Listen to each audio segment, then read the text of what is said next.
So I'm the program leader of journalism. So I look after all of our journalism courses for our undergraduate students. My background is news journalism. So I had 10 years at Sky News, which is a big network over here. And then I worked for ITV for Good Morning Britain. But then I've left journalism now, and now I'm working for the university.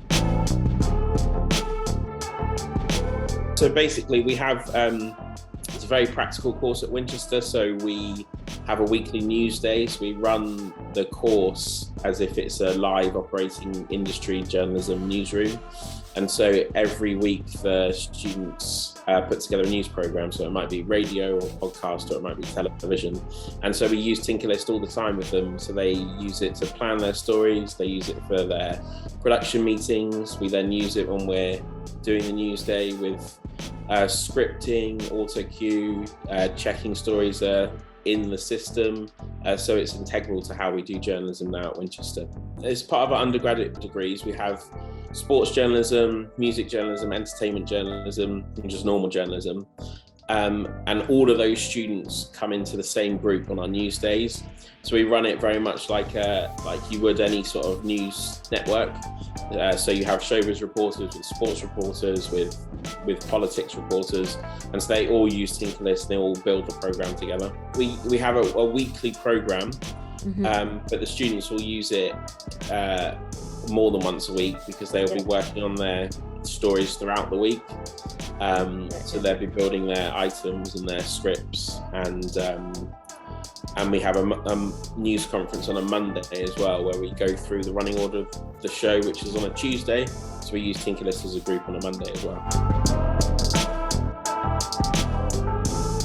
Because it's such an industry-specific piece of software, it's only journalism students that use it.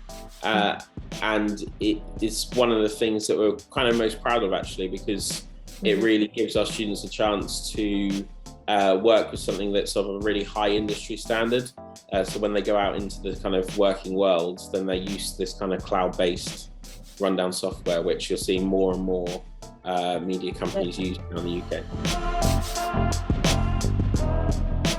I mean, they love it. I must admit, when sort of the teaching staff were first shown TinkerList, it all looked quite complicated. But the 18-year-old kids just pick it up straight away and they whiz around with it. They've got no problems. And the teaching staff have got no problems with it now either. But they picked it up straight away. It was incredibly intuitive for them. So yeah, they love using it. It's incredibly intuitive. It's also easy to rectify mistakes when they happen. So if you delete something by mistake, or you want to go back and check an earlier version of a script, they can do that really easily. So we've had no problems picking it up at all. And the fact that it's cloud-based has been fantastic for us, because it means that if students are on location, or if they've had to isolate due to COVID or whatever else, they can still participate in the session, and they can do it from home, or do it from another part of campus. So that's been an absolute godsend in the last sort of year or so. When I was working at Sky News, we used iNews, which has been around a long time, and I've worked at the BBC, which uses the EMPS. But all of these programs you have to be sort of in the newsroom, or you have to have a laptop that has that software loaded on. And there's been a new network that's just launched over here called GB News, and they've gone to a cloud-based rundown software system. And I think Sky have as well. So I think it's the obvious way the industry is going. TinkerList is literally transformed how we do journalism here at Winchester. It's night and day to how we used to do it. It's been fantastic for us.